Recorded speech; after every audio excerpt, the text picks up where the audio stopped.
Sebab kita mengakui kedaulatan Roh Kudus itu mutlak dan itu sangat berkuasa. Ya. Sebab kita adalah umat perjanjian baru, gereja sebagai tubuh Kristus. Ya. Kalau dulu Tuhan Mesias, Yeshua Mesias yang mengajar kepada murid-muridnya, tapi ketika dia naik ke surga, maka kepemimpinan dari gereja itu diserahkan kepada Roh Kudus. Siapakah Roh Kudus itu? Dia roh Yeshua Mesias yang pernah disalib dan mengalami penderitaan, sehingga orang-orang kebanyakan kalau melihat Roh Kudus itu, ya tangannya berlubang paku. Itu kalau diberi karunia melihat, Roh Kudus itu tidak lain adalah Roh Juru Selamat kita, Tuhan Yesus Mesias. Ya. Jadi sungguh dahsyat ajaib, tapi kita akan berangkat daripada firman Tuhan, yaitu pada Injil Yohanes 6 ayat 63. Tolong satu orang aja bacakan. Dari sini kita akan diberkati ya, lewat dasar firman Tuhan ini. Yohanes 6 ayat Yohanes 6 ayat 63. Iya. firman Tuhan Ya. ayat 63, roh lah yang memberi hidup, Ya. daging sama sekali tidak berguna. Perkataan yang kukatakan kepadamu adalah roh dan hidup. Amin. Jadi, saudara, kita hari-hari ini harus belajar lebih dalam lagi. Memang perkataan Tuhan itu kita boleh nangkap kata per kata, frase, kalimat, dan seterusnya. Semua itu berkat. Tapi kita harus paham bahwa sebenarnya setiap perkataan Tuhan itu adalah roh. Ya. Kita nangkap rohnya. Macam di sekolah kalau orang nangkap intisarinya itu sudah nangkap hampir semuanya. Sudah paham latar belakang atau dasar atau intisari daripada suatu persoalan yang disampaikan, kita sudah paham. Nah, kalau kita nggak paham esensialnya itu, intisarinya apa, ya susah. Paling hanya jadi produk ingatan. Jadi cuma ingat, tapi nggak bisa berlembaga dalam itu. Tapi kita harus paham nangkap spirit apa. Nah, sudah saya katakan bahwa pengajaran Tuhan itu sebenarnya pelajaran mental, ya. Bahwa dalam mengikuti Tuhan kita, apapun yang terjadi kita berbahagia dan enjoy. Ya. Tuhan tidak pernah memerintahkan kita ini hidup negatif, marah-marah, dendam, akar pahit, kecewa. Yang Tuhan katakan selalu, berbahagialah engkau. Sejak awal Tuhan mulai mengajar murid-muridnya, katakan, berbahagialah engkau yang miskin. Berbahagialah engkau yang berduka. Berbahagialah engkau yang lemah. Berbahagialah engkau yang haus dan lapar akan kebenaran. Berbahagialah engkau yang murah hati. Berbahagialah engkau yang murni hati. Berbahagialah engkau yang membawa damai. Berbahagialah engkau apabila engkau dianiaya karena kebenaran. Jadi Tuhan tidak suruh kita alami kesusahan, tantangan, masalah untuk berduka. Ada maksud, saudara. Hidup ini, orang paling bahagia di hidup ini apa? Siapa? Yaitu orang, ya, ini sesuai firman Tuhan. Berbahagialah kamu yang mendengar dan melakukan. Jadi banyak orang mendengar, belum tentu mereka bahagia. Ya pasti. Tapi yang berbahagia itu yang mendengar dan mempraktekannya. Yang mendengar dan mengimplementasikan. Bahkan selalu dia tetap. Akhirnya apa, saudara? Itu firman itu menjadi karakter kita. Hidup, bukan lagi mati. Misalnya sabar. Perintah Tuhan standar selalu sabar. Satu kali mungkin masih susah, 2 kali, 3. Lama-lama kalau kita sudah melakukan terus-menerus, ya kita jadi sabar. Artinya sudah menjadi karakter kita. Sudah hidup. Di dunia ini tidak ada orang bahagia. Tanya Pak artis, banyak artis bunuh diri. Sedang orang paling kaya di dunia siapa ini? eh, Onasius. Onasius waktu mau meninggal dia bilang kalau ada orang bisa membahagiakan dia mau kasih setengah dari harta pada waktu itu. Kenapa? Dia nggak bahagia. Bahagia itu apa? Orang hidup dalam firman. Firman itu apa? Yohanes 17:17. Firman itu adalah kebenaran. Amin. Jadi kalau kita benar, tidak usah takut lah.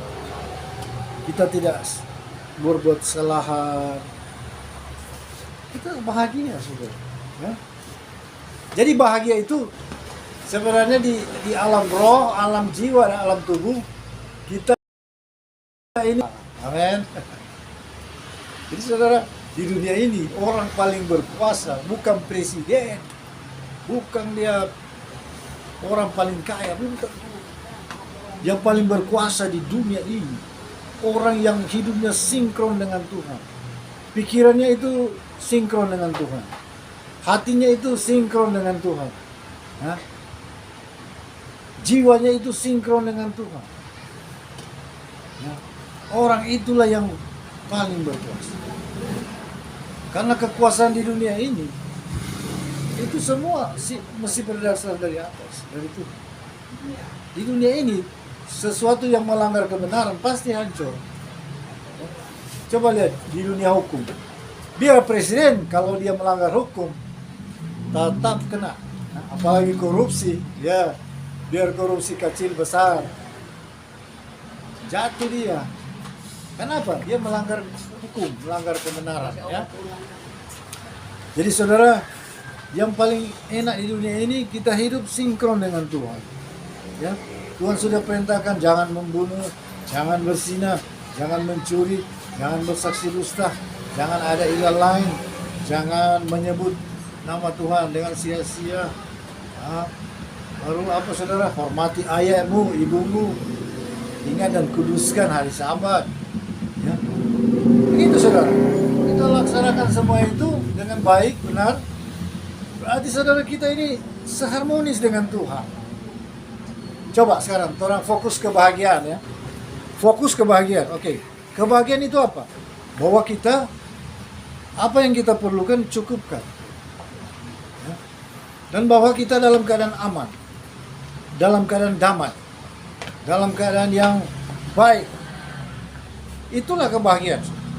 Dan saudara, kalau hati kita itu selaras dengan hati Tuhan, itu yang sangat luar biasa. Ibu Lestari, hati kita cocoklah dengan hati Tuhan. Jangan kita ini cuma fokus hati saya, inginan saya, atau apa keperluan saya. Itu belum sinkron. Yang sinkron itu kalau hati kita ini selaras dengan hati Tuhan. Ya, itu kenapa? Firman katakan, coba 1 Korintus 6 ayat 17. Bahkan bukan kita jadi bisa satu hati dengan Tuhan. Satu roh dengan Tuhan bisa. Coba. Firman Tuhan. Ya.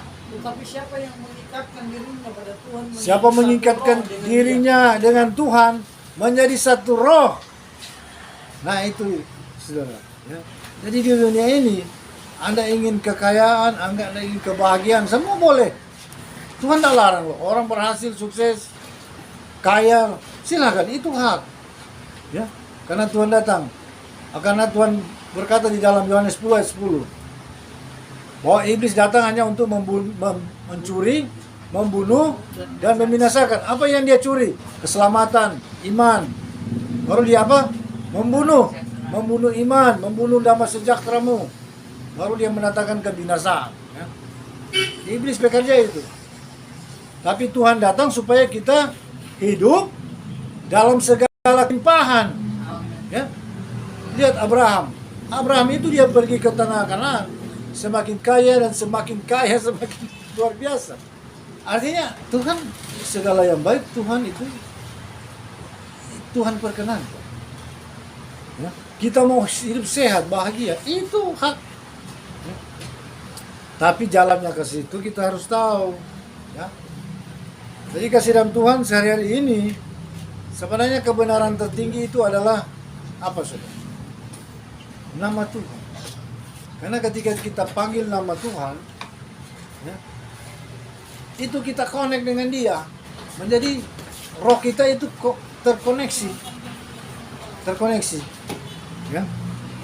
Jadi saudara, hari-hari ini sebetulnya kita banyak mendalami. Banyak orang sibuk. Tiap hari Senin, Selasa, Rabu, Kamis, Jumat, Sabtu, Minggu, Senin lagi. Sibuk terus. Karena itu banyak orang sakit-sakit. Kenapa? Sebenarnya tubuh itu sifatnya Tuhan sekasih bahwa 6 hari kerja, 1 hari dia harus istirahat full. Nah, ini diadopsi oleh orang dunia. Mereka ada hari libur, ya, ada hari libur. Maka mereka hari libur itu mereka bertamasya, refreshing. Nah, tetapi kita ini harus ada 1 hari khusus, hari di mana kita berdiam diri dan menikmati hadirat Tuhan. Itulah hari Sabat. Tuhan katakan hari ini hari kenikmatan. Ya. Yesaya 58 ayat 13-14 itu sangat jelas janji Tuhan. Ya. Bukan janji, itu memang konsekuensi daripada ketaatan kepada kebenaran. Tuhan katakan jika engkau tidak menginjak-injak hukum Sabat, artinya engkau menjunjung tinggi, ya. Tidak melakukan urusan apa, saudara? Bahasa Inggrisnya business.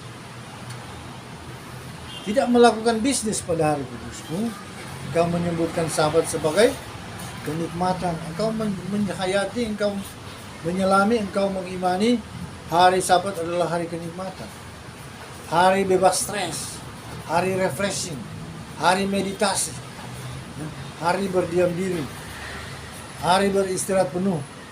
Saudara, Anda bukan saja akan berbahagia, tubuh Anda akan sehat.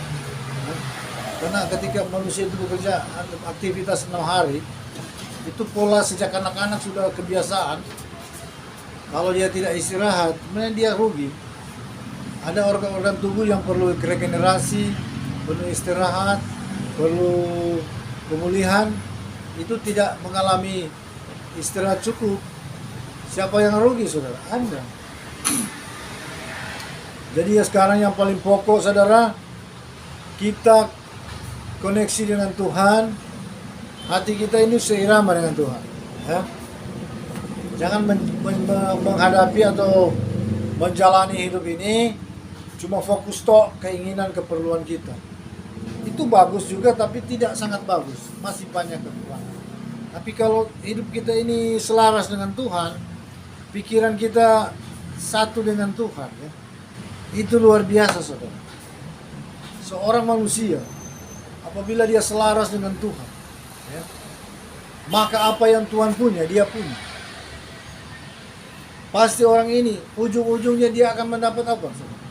Kekayaan, kehormatan, kejayaan, keberhasilan, kemenangan, kebahagiaan.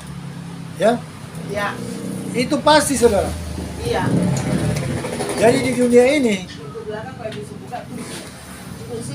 ini, saudara, bukan siapa yang paling banyak uang paling berkuasa.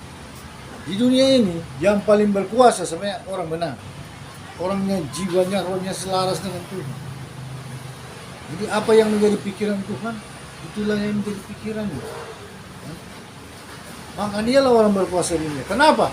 Apa yang dia ikat di dalam doa di dunia ini, itu pasti terjadi, lambat atau cepat. Itu pasti terjadi. Kenapa? Sebab keinginannya dia, ya, itu sama dengan keinginan Tuhan. Saya katakan, coba saya tanya, kenapa Elia bisa melawan hukum alam? Dia menutup langit, tidak turun 3,5 tahun hujan. Kenapa? Padahal itu, saudara, sama saja dia membuat waktu itu bangsa Israel jatuh di dalam kesusahan besar. Bayangkan 3,5 tahun orang di dunia ini, ya, Anda lihat, 1 bulan saja panas, langsung kering kerontang. 6 bulan dia panas, pernah di sini, saudara, hampir 6 bulan. memang langsung kering itu pohon-pohon. Daun-daun tidak ada yang hijau. Semua coklat. Ya. Kering. Bayangkan 3,5 tahun. Tidak ada panen, saudara. Kelaparan besar. Orang harus cari makanan keluar. Ya, ke bangsa-bangsa lain. Bayangkan. Orang-orang miskin apa? Kelaparan. Orang kalau kelaparan, waktu itu tercatat semua. Itu habis hewan-hewan di Batam, bukan habis lagi, tidak ada makanan. Bahkan orang-orang mulai gilir. Hari ini anak Anda dijadi korban, makan bersama. Besok anak tetangga. Iya, ada di firman itu. Kelaparan besar. Kenapa seorang Elia, Tuhan dia bisa menutup langit loh. Itu melawan hukum. Ya. Karena apa, saudara? Tuhan buka pada saya. Karena Israel sebenarnya Tuhan mau bantai habis. Tidak akan sisakan. Kenapa? Tuhan murka. Mereka memanggil Baal. Bayangkan saudara, waktu zaman Elia itu, Elia melawan 300 lebih Nabi Baal-Baal. Nabi yang benaran jarang. Yang paling populer di Israel waktu itu Baal. Penyembahan pada Baal. Mengorbankan anak, saudara. Sampai Tuhan murka. Sebenarnya Tuhan bilang, aku akan binasakan bangsa ini. Seperti pada waktu Musa. Kenapa? Kenapa Elia Tuhan kasih kuasa untuk menutup langit? Kenapa? Tuhan bilang begitu, jadi Elia bangkit. Tuhan, jangan. Nanti bangsa lain bilang apa? Tuhan binasakan ini Israel.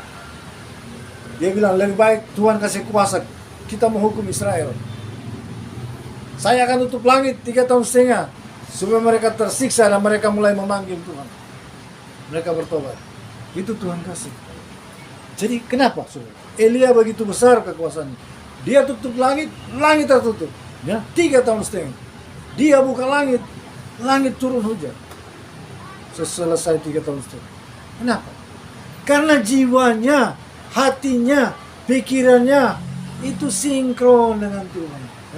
Itu jawaban.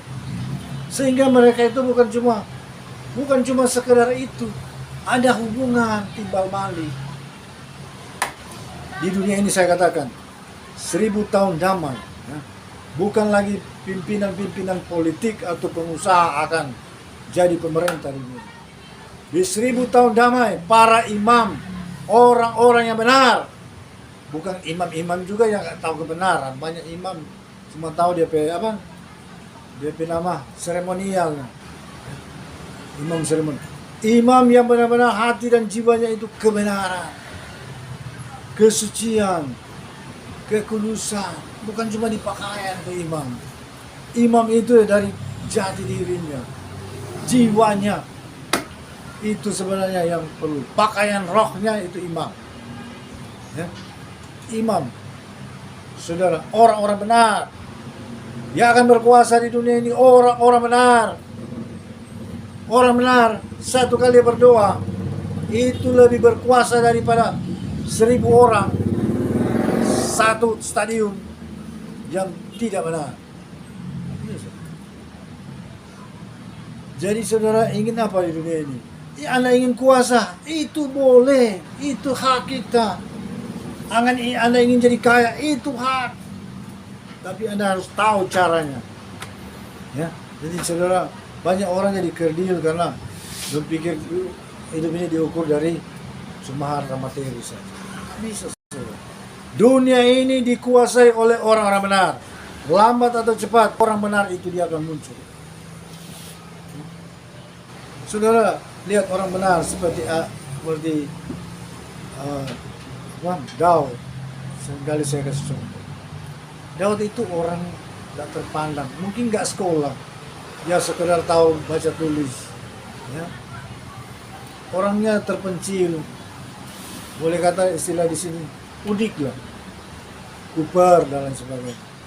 Tapi dia orang setia, bergaul dengan Tuhan, ya. Dan setia terhadap apa yang menjadi tanggung jawabnya.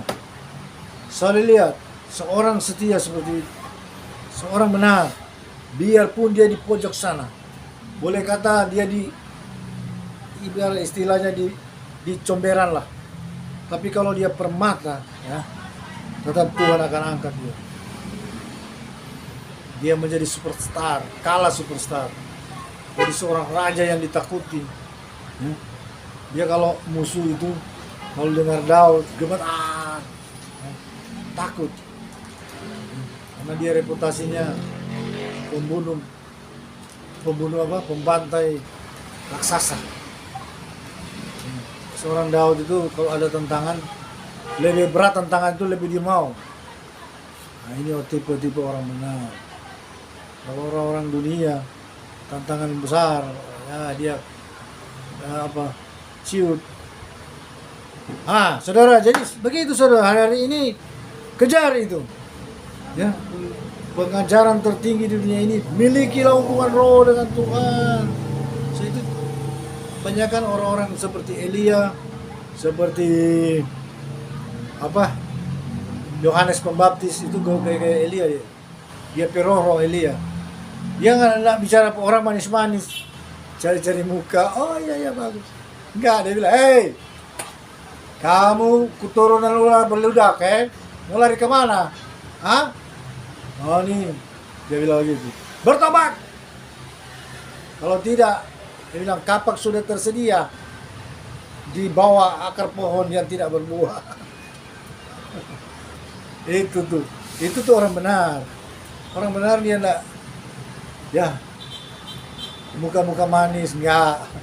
Dia itu banyak kali to the point. Pusing amat dia bilang dia manusia. Yang penting dia kasih senang Tuhan. Nah, orang benar seperti itu. Seperti Daud. Ya.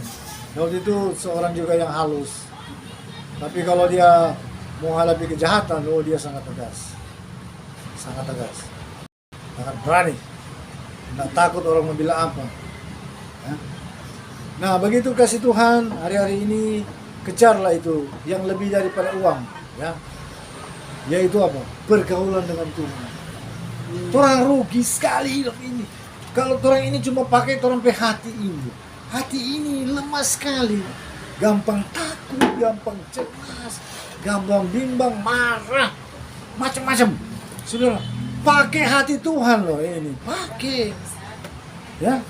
Kalau orang pakai hati Tuhan, orang itu tenang tentram, itu. Pakai pikiran Tuhan juga, jangan pakai pikirannya kita toh.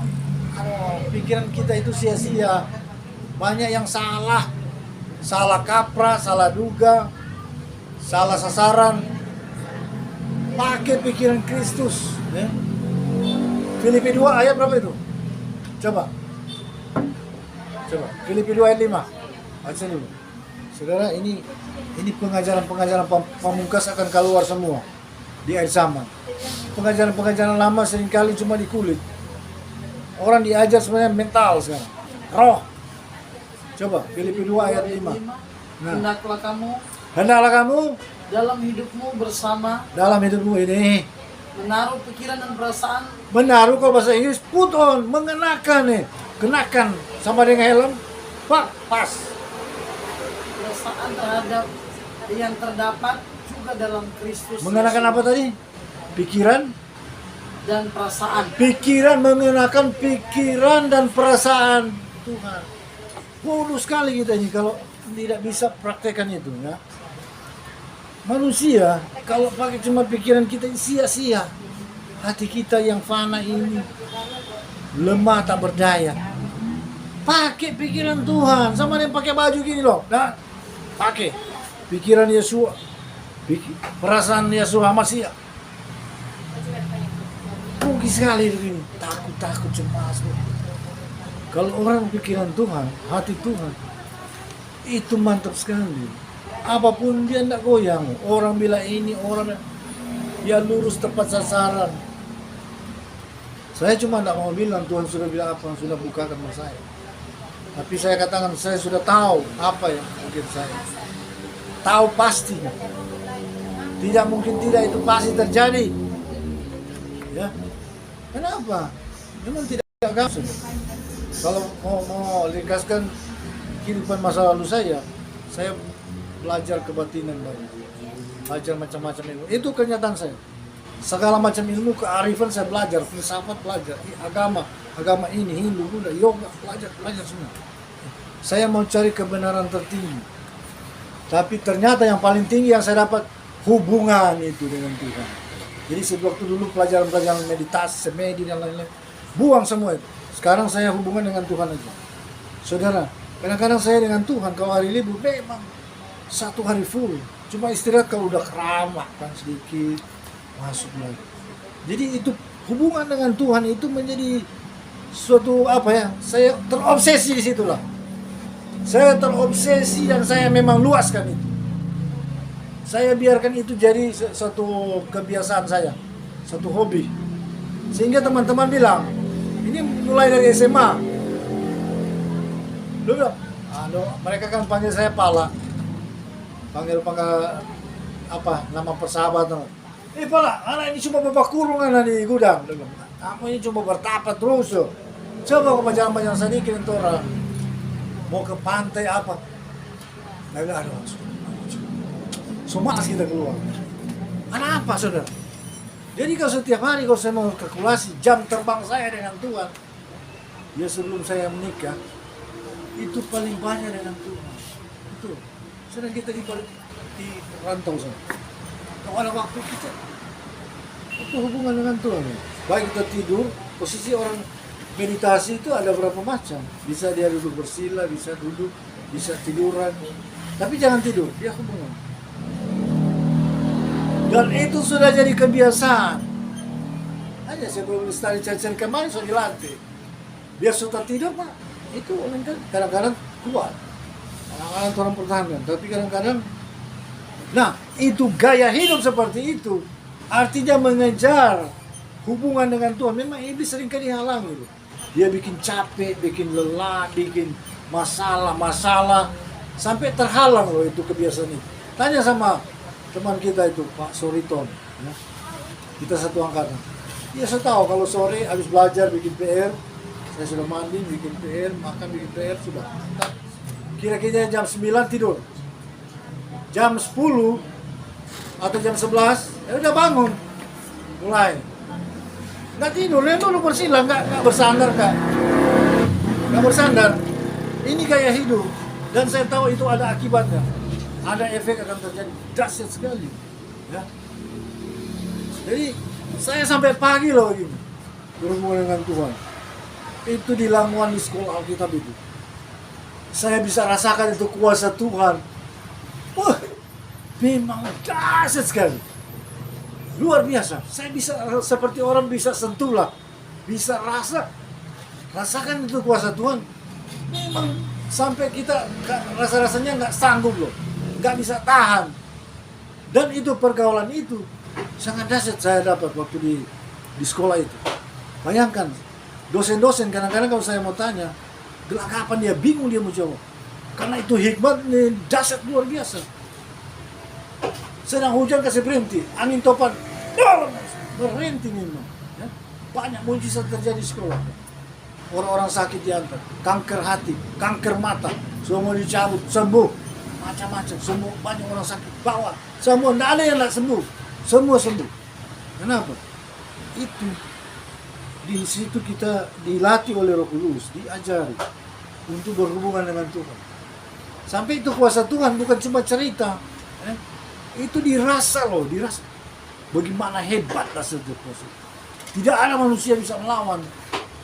Jadi kuasa Tuhan itu luar biasa.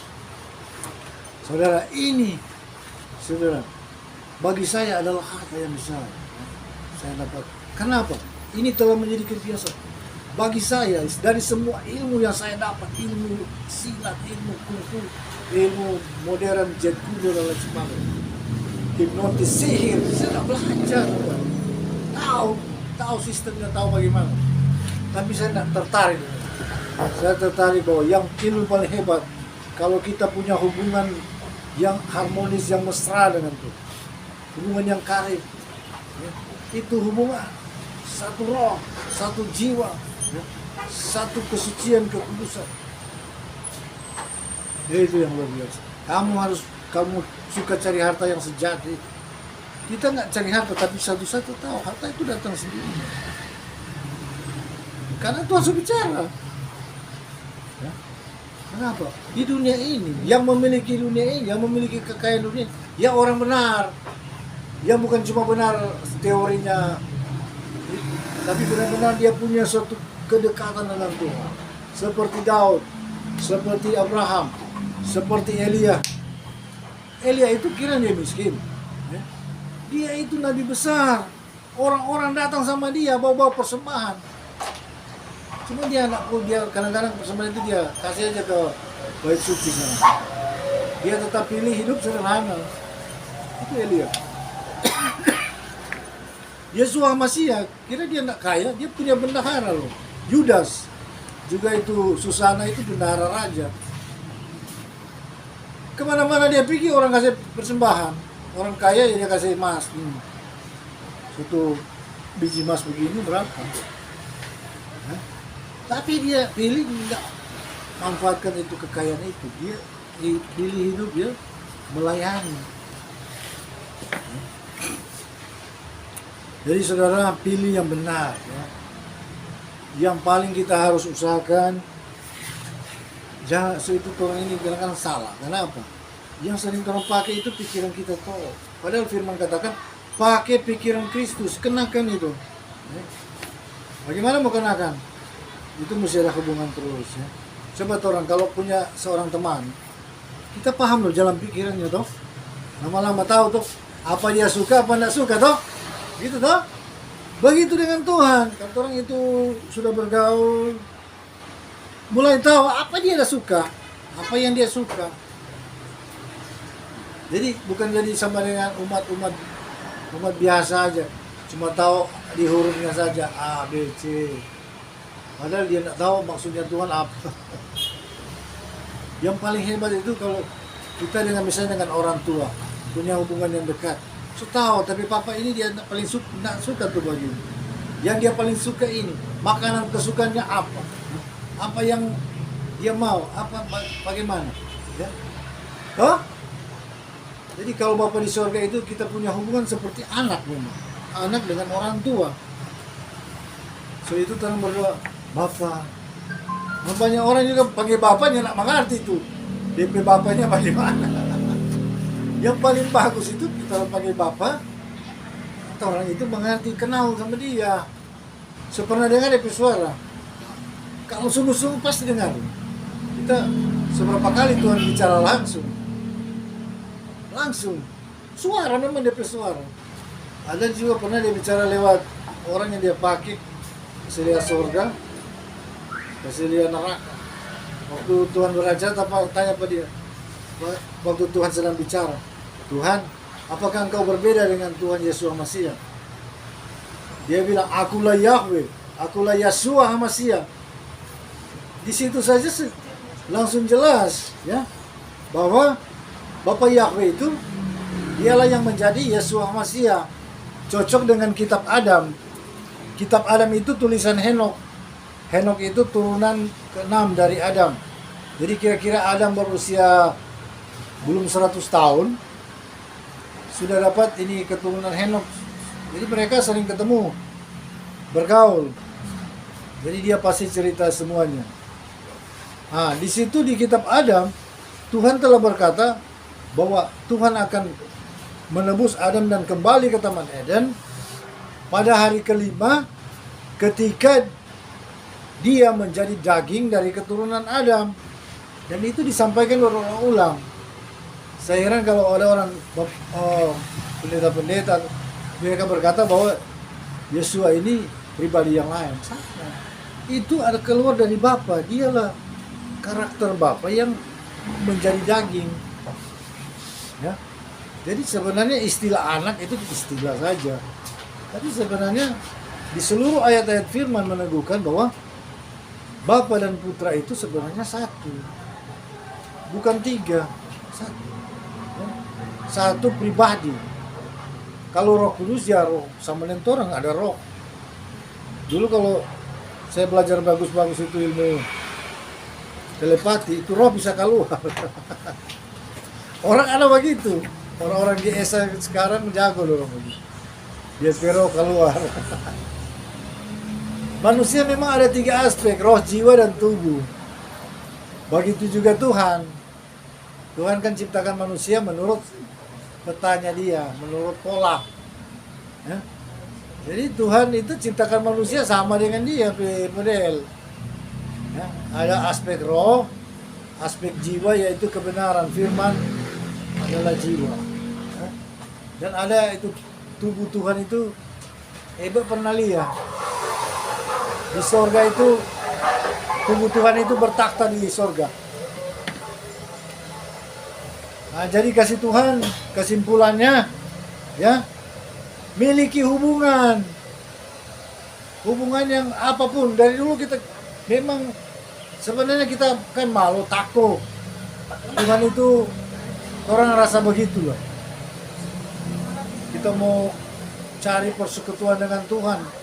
Karena kita sudah belajar dari semua ilmu, yang ilmu paling hebat itu kalau kita punya hubungan yang dekat dengan Tuhan. Itu ilmu paling tinggi, ya.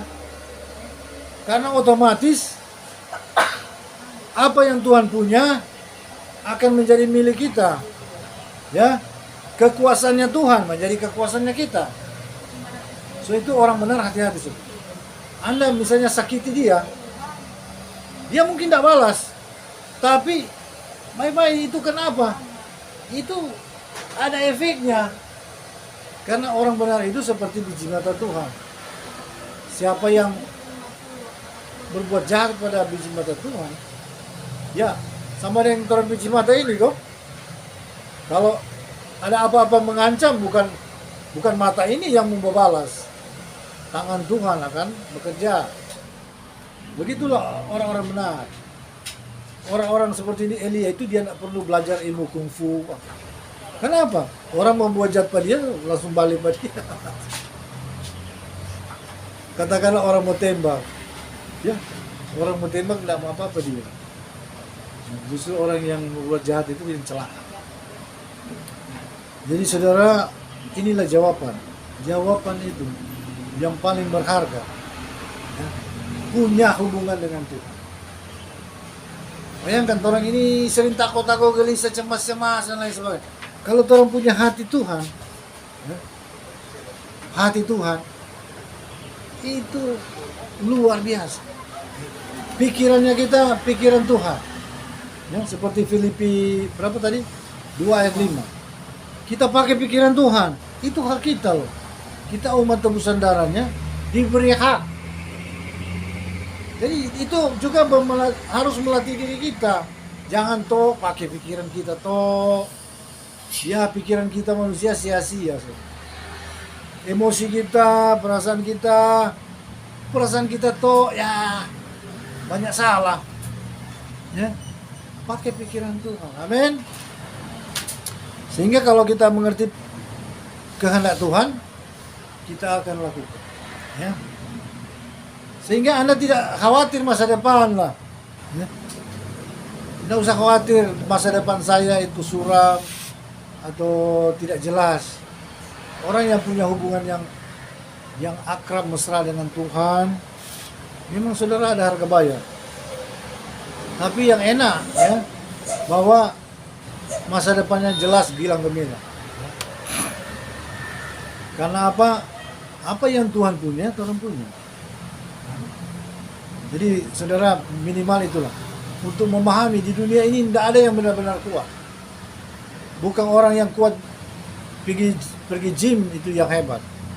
Kalau dia salah melanggar di jalan raya saja, melanggar tanda-tanda lalu lintas, langsung prit, tetap bayar.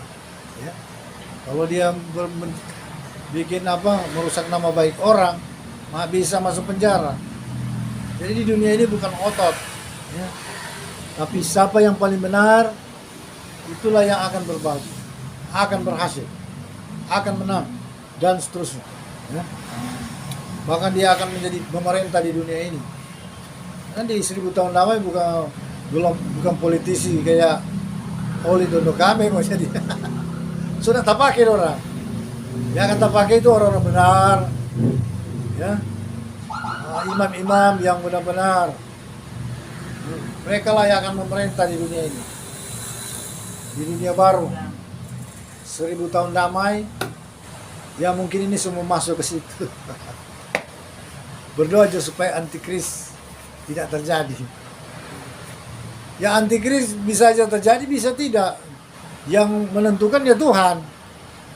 Kalau semua orang percaya bilang, oh Tuhan, lalukan juga antikris. Selamatkan jadi seluruh bangsa ini. Hari-hari orang berdoa. Tuhan berkuasa, dia bilang, oh iya, sudah, lewat. Kenapa? Satu orang selamat saja, seluruh surga bertempik sorak, toh? Apalagi kalau 7 miliar orang sekarang selamat. Memang pesta non-stop di surga sampai selama-lamanya. Jadi Tuhan itu berdaulat. Apa yang dia nyatakan bisa terjadi, bisa juga tidak terjadi. Contohnya Niniwe. Nah ini contoh Niniwe. Niniwe Tuhan bilang dia mau tunggang langakan, saya mau tunggang balikan sama hancur-hancuran. Berarti tsunami itu batu. Man, lantaran apa? Nabi Yunus biar kurang paksa akhirnya dia pergi. Ya. Niniwe bertobat nih semua. Kalau nyandak kelar mau nih. Habis jangan mau tersisa. Mau tunggang balikan ini, mau gempa dahsyat. Hanya bertobat sampai dari raja sampai binatang ke sepuasa. Bertobat semua. Maka terhindar. Nah, ada satu kota besar di Roma sana. Namanya Pompei. Rupanya sudah memang jahat di mata Tuhan. Gunung api meletus. Memang tak tutup semua orang. Mana ada peninggalan sekarang ya? Orang-orang dari kilari. Apa ribu-ribu orang. Mati habis di api. Lahar itu dengan api sembuh. Itu dia nama kota Pompei, kota yang mewah megah. Habis. Kenapa? Mungkin juga Tuhan sudah nyatakan kau tidak bertobat. Oke, kasih Tuhan hari ini mari kita mengejar yang paling berharga. Ya. Rugi kata orang menghadapi hidup ini pakai pikiran kita sendiri, rugi. Manusia ya sia-sia tuh Bang. Pakai pikiran Kristus, ya. Pikiran yang Tuhan. Sehingga orang berpikir apa Tuhan tuh mau. Gitu. Dulu kalau mau pikir, kita kalau di perusahaan pasti naik terus. Kita kerja ya bagus. Mana-mana. Mau menjadi bisnismen juga boleh. Dulu orang ada toko di Bitung, maju. Tapi papa cukup pintar. Nah, kalau orang lagi boleh melanjutkan. Cuma tanda pilih itu. Kita mau apa Tuhan mau. Tuhan mau itu kita milih. Nah, itu. Ternyata Tuhan panggil jadi hamba Tuhan. Nah, itu paling pekerjaan terhormat. Paling mulia, paling luar biasa. Ya. Kalau mau ikut ya sebenarnya bisa jadi bisnismen, jadi pengusaha, jadi pedagang. Ya nggak mau susah. Tapi bukan itu yang saya cari. Saya cari apa yang menurut Tuhan. Ya. Dan Tuhan tuntun terus. Hanya Tuhan bicara, siap-siap engkau. 3 bulan lagi. Oh Tuhan mau kasih kerja apa ini? Siap Tuhan. Bayangkan Tuhan yang bicara langsung dong. Ya ada orang, Tuhan bicara, siap-siap engkau 3 bulan lagi. Tuhan mau kasih kerjaan, pas kita berdoa minta kerja bagus. Tuhan bicara. Oh iya, luar biasa, aneh Tuhan. Tak kira orang mau panggil kerja. Minta Tuhan panggil sekolah kita. Tak lupa 3 hari itu bilang, siap-siap engkau 3 hari lagi. Kita sementara bicara dia, Pak dan begini, di Papa. Bicara cerita lagi asik. Tuhan bicara, siap-siap engkau 3 hari. Kita perhatikan, tapi Papa tidak dengar. Tuhan cuma bicara, cuma kita yang dengar. Oh terima kasih Tuhan. Periksa tanggal. Oh iya, semua 3 bulan. Ternyata 3 bulan, jam 9 malam, Tuhan kasih formulir. Oh terima kasih Tuhan. Siap. Itu loh. Orang cari Tuhan, dapat Tuhan. Nah itu mesti ada usaha. Nah demikian kasih Tuhan. Saudara, kalau kita memiliki Tuhan, ya, kita memiliki Dia sebagai harta, ya. Bagi saya Tuhan itu harta terbesar. Amin. Dia menjadi kekasih saya, bukan. Ibu Lestari nomor 2. Hana nomor 3. Oh, Hana nomor 2. Ibu Lestari nomor 3. Mengalah Pak Ana. Bapak Yahweh itu nomor 1. Kekasih, ya itu. So itu lain kali kalau bertabrakan kepentingan, ke belakang mana? Tuhan maksud dan dulu. Kalau suami istri itu satu daging. Iya, berarti Tuhan kekasih satu. Haleluya. Jadi kasih Tuhan, milikilah Dia sebagai harta kita, sebagai kekasih, sebagai yang paling kita percaya dan andalkan, ya, sehingga hidup ini akan saudara enjoy, ya. Sama dengan Paulus bilang, bagiku hidup adalah Kristus, bahkan mati sekalipun keuntungan. Nanti kalau orang semua mati, so itu dia justru super senang orang selama-lamanya. Kita mau lihat cucu. Lihat cucu juga hebat. Mau lihat cucu. Tuhan bilang, tugas masih banyak. Jadi sebelum kelar tugas masih banyak, berarti orang umur masih panjang. Biar mau apa dunia ini, mau gonjang anjing, apa kayak corona segala macam, tetap umur panjang. Oke, mari kita berdoa mengucap syukur. Terima kasih Bapa di surga, kebenaran firman-Mu Tuhan. Firman-Mu lebih mahal dari emas permata, lebih mahal dari hidup kami.